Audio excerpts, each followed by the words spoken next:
شق ثان من هذه الندوة بعنوان الحاج عبد الله الكبير من المقاومة المسلحة إلى المقاومة الفكرية مع الأستاذ الحاج إدريس جوم أحد مؤسسي معهد المرام. فليتفضل.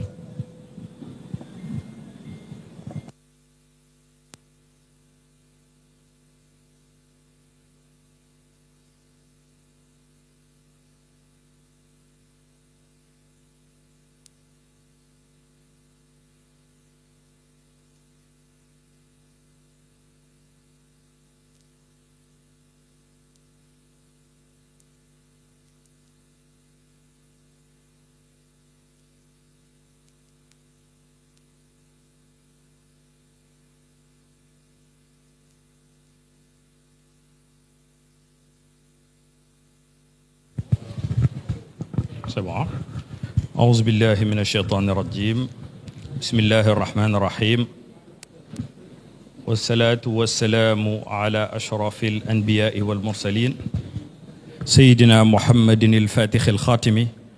ناصر الهادي إلى صراط الله المستقيم وعلى آله حق قدره ومقدار العظيم.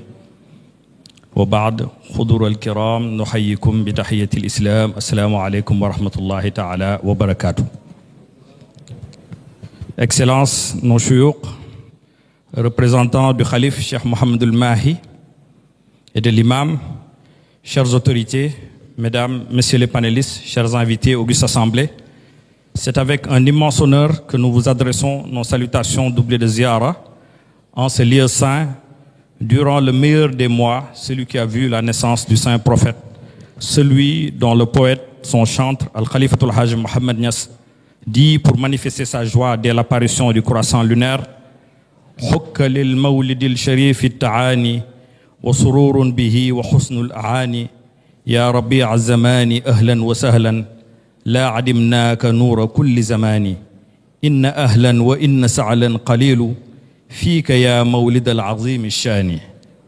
Avec ces notes poétiques, je me permets de féliciter tout un chacun en cette période de l'année. Permettez-moi aussi de manifester ma joie en tant qu'humble participant pour une première fois à ce symposium qui regroupe l'élite intellectuelle de la Khadra.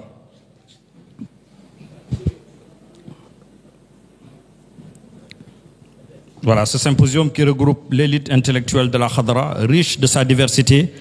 avec des participants venus des quatre coins du globe. Aussi, nous remercions le Cheikh Ahmed Boukar Niang de nous avoir donné l'opportunité d'apporter notre pierre à l'édifice en présentant un exposé autour de la personne du Mujahid al-Akbar, al-Mufassir, al-Khassat al-Khass al-Hajj Abdullah ibn Sayyid Muhammad radiyallahu anhu. Celui dont les poètes ne tarissent d'éloges à son égard. Ma min waliyin fi zamani walaw ala illa ala bi rutbatin wa sana'i. Il trône sur tous les saints de son temps, fustule des plus grands, les surpassant par son statut et sa lumière, comme l'a affirmé son illustre vicaire et héritier Al-Khalifatul Hajj Mohamed Niass. Ainsi, notre propos sera articulé autour de deux points essentiels: la résistance armée du Cheikh Al-Hajj Abdullah Niass, ainsi que sa stratégie de résistance intellectuelle. Tout d'abord, il est important de mentionner la raison principale pour laquelle les Niassiennes ont rejoint le mouvement de libération et d'amélioration de la condition du musulman initié par Tafsir Maba Diakhou Ba. Je n'aime pas utiliser le terme djihad puisque les déformations usuelles de notre temps l'ont complètement dénaturé de sa nature initiale. C'est pour ça que je parle en ces termes de libération et d'amélioration de la condition du musulman initié par Tafsir Maba Diakhou Ba ainsi que l'ensemble des musulmans de cette époque-là. Donc au-delà des amalgames et stéréotypes de la bibliothèque coloniale qui veut qu'une supposée famine en soit la cause, il n'en est rien. Il s'agit plutôt de l'objectif suprême de libérer les opprimés et les laisser pour compte en bas de l'échelle des classes du système clanique de l'époque. C'est pour cet objectif noble qu'ils ont quitté leur Jolof d'origine pour s'installer au Saloum.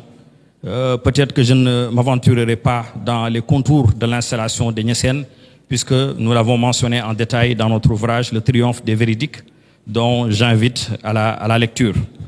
Donc, muni de cet état d'esprit supérieur et seulement âgé de 18 ans, parce qu'il est important de mentionner l'âge que le Cheikh Al-Hajj Abdullah Niass, radiallahu anhu, avait en rejoignant le djihad de Tafsir Maba Diakhou Ba,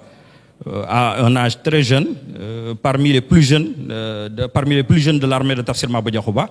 puisque le plus âgé étant Lat-Dior Ngoné Latyr Diop qui avait seulement 24 ans. Donc ce sont des jeunes qui se sont révoltés contre l'aristocratie tchado, mais aussi contre la colonisation française. Donc Al-Hajj Abdoulaye Niass sera le porte-drapeau de l'armée des musulmans. Et de ce fait, il livre plus d'une dizaine de batailles, dont les plus marquantes sont celles de Nioumi et celle de Warxoox, puisque le djihad a débuté au Baol. Le plus connu est la bataille de Pathé Badiane, ou encore Paoskoto, ou encore Tchariak, ou Somb, qui marque quelque part une fin temporaire du djihad, puisque le djihad de Tafsir Maba Diakhou Ba, le premier djihad de Cheikh Tafsir Maba Diakhou Ba, est un peu différent de celui de Sayer Mati. Tafsir Maba Diakhou Ba s'était rebellé à la base contre l'aristocratie tchado et contre les exactions commises envers les musulmans. Donc à la année de trêve, avant de renouer avec la lutte armée, cette fois-ci en compagnie de Sayer Mati, pour porter haut l'étendard de l'islam, mais aussi face aux colonisateurs français. C'est ainsi qu'il se bat à la bataille de Gumbof, où malgré la débâcle, son courage est resté gravé dans les mémoires par plus d'un poète, à l'image de Serigne Mbacké Bousso, dans l'élégie qu'il lui dédie, Ma laysu illa misla Abdillahi fi yawmil urubi basilil miqdami. Nul lion au milieu d'un bosquet ne serait comparable à Cheikh Al-Hajj Abdoulaye Niass de par son courage et sa bravoure pendant les jours de bataille. Après que le djihad soit devenu contre-productif, le Cheikh Al-Hajj Abdoulaye Niass axera désormais sa résistance en troquant le sabre par la plume pour éduquer et disséminer l'islam dans une certaine mesure. Donc c'est en quelque sorte la deuxième partie de sa vie, qui est marquée par l'éradication du paganisme et une certaine poussée de l'islam. Donc la première partie de la stratégie du Cheikh Al-Hajj Abdoulaye Niass pour la propagation et la dissémination de l'islam est d'abord son refus catégorique d'envoyer ses enfants à l'école, car il avait très tôt compris le stratagème des Français qui vise à acculturer dès le bas âge la nouvelle génération qui succéderait aux résistants politiques et religieux. Donc le Cheikh Al-Hajj Abdoulaye Niass avait refusé d'envoyer principalement ses enfants Al-Khalifa Al-Hajj Mohamed Niass et Al-Hajj Babacar Niass Al-Awwal, qu'il avait refusé d'amener à l'école des otages ou à l'école des fils de chef, puisque le Toubab à dessein voulait qu'après cette génération, qu'il y ait des générations de chouyours qui soient acculturés et quelque part que leur mission soit rendue beaucoup plus facile. De cette manière, des personnes qui deviendraient de futurs sbires à la solde d'intérêts crypto-colonial et d'éventuels oppresseurs de leurs semblables. Le refus du Cheikh Al-Hajj Abdoulaye Niass est catégorique. Au péril de sa vie, elle lui vaudra un exil volontaire dans les terres anglaises, adepte du indirect rule, dont il n'avait pas grand-chose à craindre, puisque le système anglais colonial et le système français colonial sont un peu différents. Les Français agissent par direct rule, ce qu'on appelle la direct rule, c'est-à-dire qu'ils assimilent leur sujet, entre guillemets, alors que les Anglais sont beaucoup plus occupés par l'exploitation économique de la colonie plutôt qu'une certaine assimilation. Donc Al-Hajj Abdoulaye Niass n'avait rien à craindre de ce système-là, c'est pour ça qu'il s'est réfugié en Gambie. C'est dans cette partie du territoire sénégambien qu'il développe plusieurs écoles d'enseignement islamique. C'est le cas au village de Dagamalik où son fils Cheikh Omar Niass est né. C'est aussi à Kersamba où, si je ne m'abuse, Serigne Aboubakar Al-Moussanna Baye Mbaye est né. C'est aussi le cas à Cham où il ira habiter, mais c'est aussi le cas à Banjul d'où sortiront les premiers futurs qadis et imams de la Gambie, tels que l'imam Mas Diak ou encore Cheikh Omar Faye, qui est le plus connu. Et même la Mohammedan School, qui a formé l'élite intellectuelle de cette nation, a été mise en place grâce aux avis éclairés du Cheikh Al-Hajj Abdoulaye Niass. Et même, quelque part, les qadis qui opèrent encore dans le système des qadis en Gambie a été, à l'origine, par impulsion du Cheikh Al-Hajj Abdoulaye Niass, qui, par ses avis éclairés, a porté à la mise en place de cela, grâce à la Banjul Muslim Elders, qui venait régulièrement demander conseil auprès de lui. Donc, que dire quelque part de ces illustres représentants, tel le Cheikh Abdul Qadir ibn Abdul Wahid, que le Cheikh Ibrahim Niass mentionne souvent dans ses poèmes, qui n'est d'autre que le Cheikh Abdou Bassin Sall, dans cette partie du pays, ou bien encore Tafsir Balla Seck, qui lui, à tout seul, a étendu la madrasa et la silsila niassienne au Fouta et en Mauritanie. J'ai personnellement compté plus de 99 muqaddam qui sont des Foutanké de la Mauritanie, qui sont reliés au silsila du Cheikh Tafsir Balla Seck, qui lui fait partie des premiers khalifas de l'Hajj Abdoulaye Niass, qui est encore implanté au Fouta. Donc il est très rare de voir une autre obédience quelque part de la tariqa au Fouta, autre que celle de Cheikh Omarul Foutiyou ou de Cheikh Al-Hajj Abdoulaye Niass, où il y a des villages entiers au Fouta qui sont des disciples de Maulana Al-Hajj Abdoulaye Niass. Dans le Saloum aussi, les écoles et les daras d'Al-Hajj Abdoulaye Niass ont poussé par centaines. En atteste le témoignage, comme l'a mentionné Seydi Mohamed Lamine Kouta tantôt, de lieutenant Chaudron, dans les études sur le cercle du RIP. Le lieutenant Chaudron dit que le Coran est enseigné dans les écoles et dans des écoles dites de talibés, qui sont très nombreuses. Les villages qui n'ont pas une école sont très rares. Cet exemple est dû au grand marabout Al-Hajj Abdoulaye Niass, et il témoigne que le Cheikh Al-Hajj Abdoulaye Niass, en cette période, possédait une grande mosquée à Niassène Walo, et il avait un très grand nombre d'élèves. On parle de plus de 200 étudiants, 200 talibés qui étudiaient avec Al-Hajj Abdoulaye Niass en cette période-là. Donc Al-Hajj Abdoulaye Niass a de la sorte islamisé la quasi-totalité de cette partie du pays, étant même à l'origine de la création ou de l'expansion de l'école de Ndiaye Ndiaye Wolof, chez son muqaddam l'illustre Cheikh Makhtar Touré, ou bien encore l'école de Diossong, chez les imams Hassan Sissé et le Cheikh Samba Thiané Sissé. Donc les missionnaires du Cheikh Al-Hajj Abdoulaye Niass se comptent par centaines, même au Sine, chez les Sérères, où la pénétration de l'islam a connu un coup de boost, notamment avec l'action de son muqaddam, Baye Amadou Thiam, qui a fait un travail de titan en s'exilant quelque part au Sine pour porter la mission du Cheikh Al-Hajj Abdoulaye Niass, qui est la mission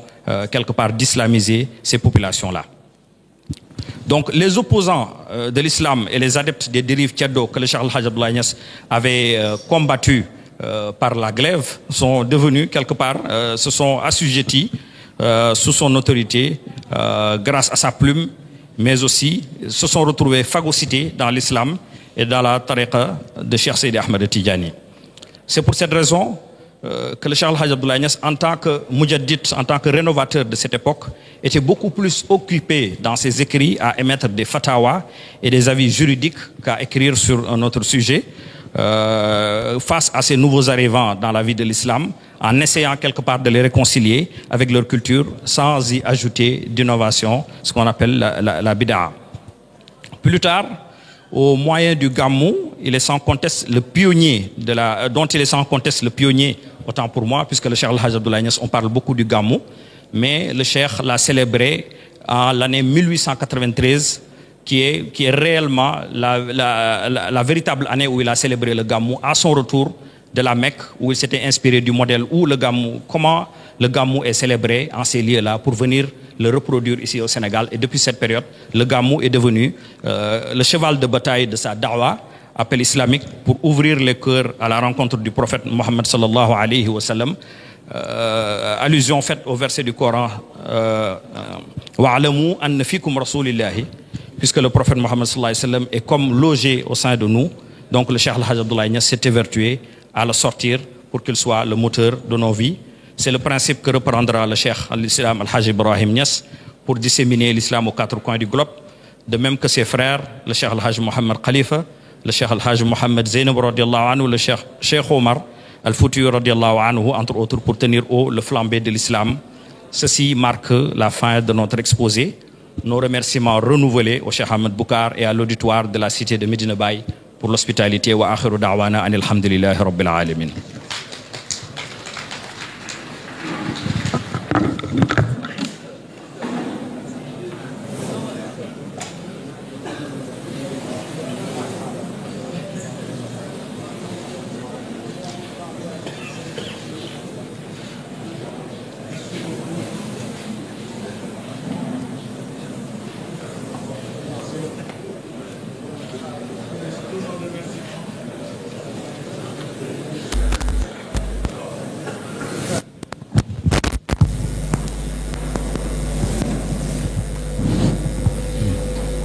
Donc nous adressons tous nos remerciements, nos vifs remerciements à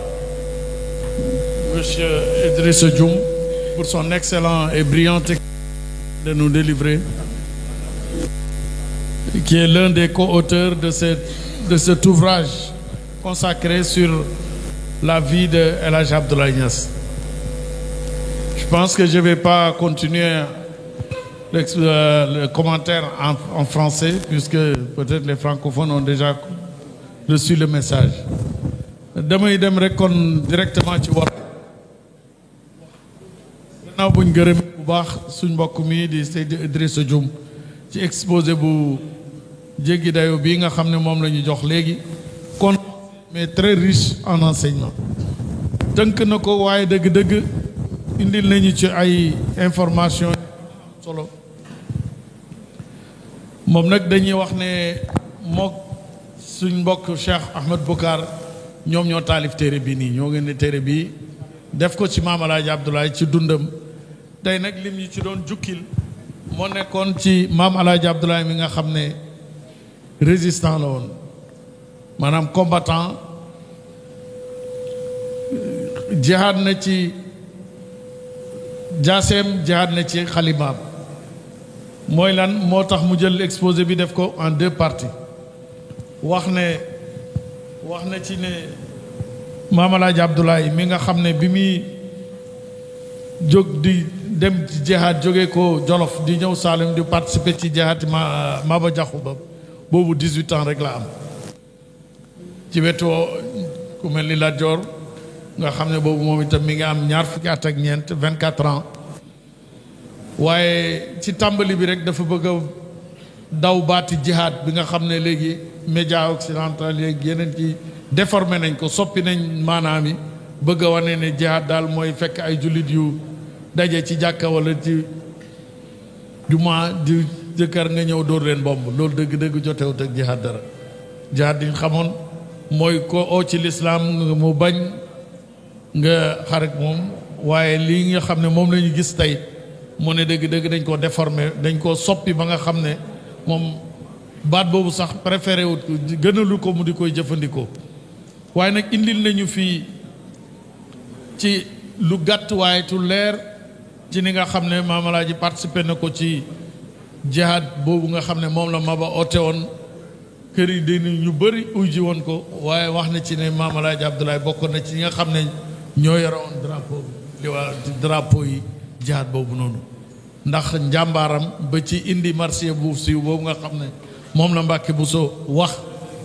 ci bi muy tagg Maam Alaaji di leen di martial moom ak Seydi Hadji Malick di leen di mellal ne ay jant ñaari jant tey ci wax naan shamsun wa shamsun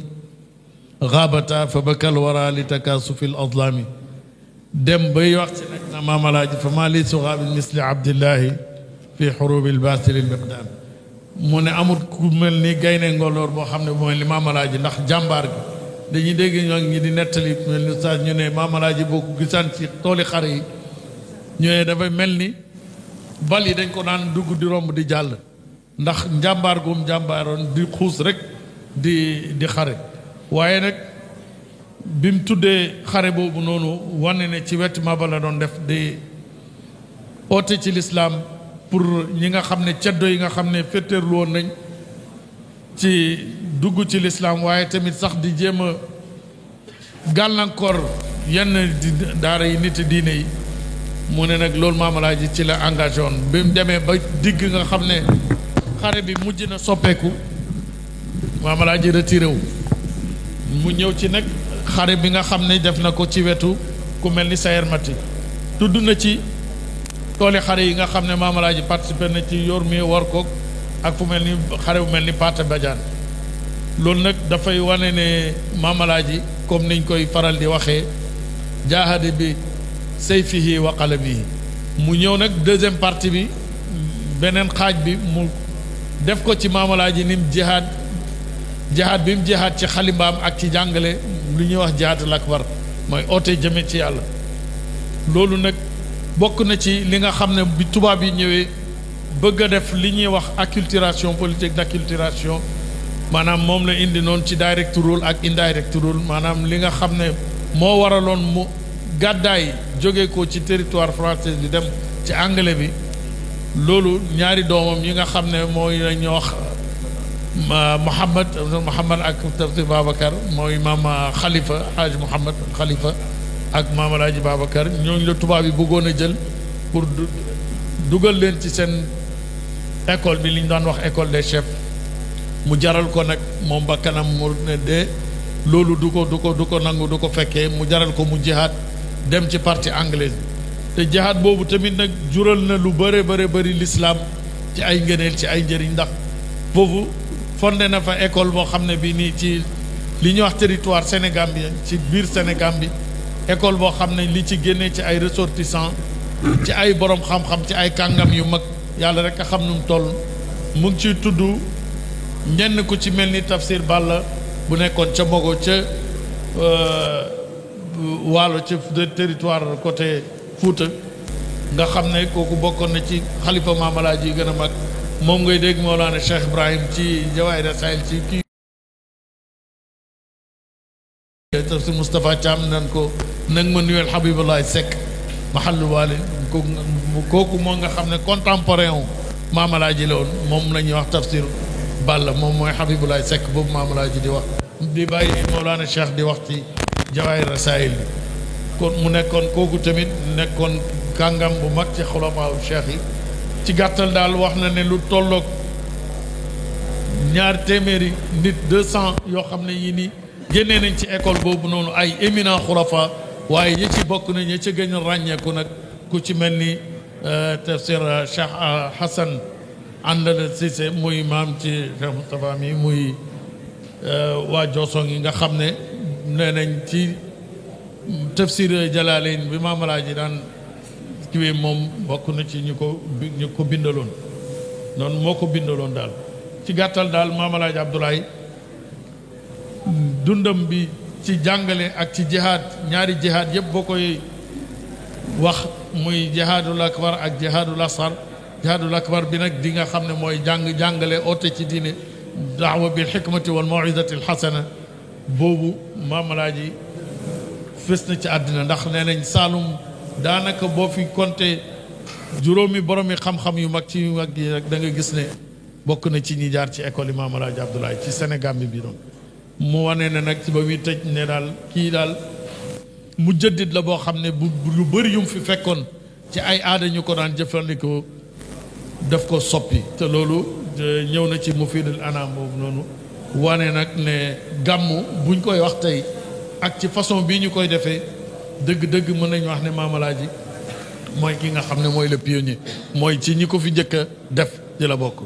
bay wax bi nga wax naan gàmmu 1900 kon kii bëgg léegi kenn njëkk ko gàmmu ci anam bi mu koy defee bi mu jógee ko ci ajam gi jaar Fass gis ñi jàng Hamziya ndax bu njëkk dañ mag ñi dañ wax ne gàmmu niñ ko daan defee dañ naan dajaloo di wàcce ay kaamil tafsir ñaan daal di tasaaroo waaye di indi ay am daax nag di tagg yonantu bi sallallahu alayhi wa sallam rawatina ci Hamziyatul Busayri boobu bu siiw boobu dëgg-dëgg ñu ne moom mooy ki ko fi njëkk a def kon nag ci gàttal daal ñu jàllal ci yeneen panélistes yi loolu mooy lim indi woon ci exposé bu brillant bi nga xam ne Idrissa daal def na ko ñu ngi lay gërëm di la sant tous nos remerciements pour ce brillant exposé et ces recherches de très haute facture waaw mooy téere bii nii daal xam naa ñi ko soxla ci francophonie xëy na dinañ ci ñëwaat pour exposer ko moom ak Oustaz Ahmed Boucar bi ñoom ñoo ko publier ki ko préfacé di le professeur émérite professeur Ousmane Kane bu nekk ci université Harvard University bi nga xam ne université yi gën a mag ci tey ci àddina bi ci lay bokk kon ñu jàll ci joxaat ko réew Seydil Mudir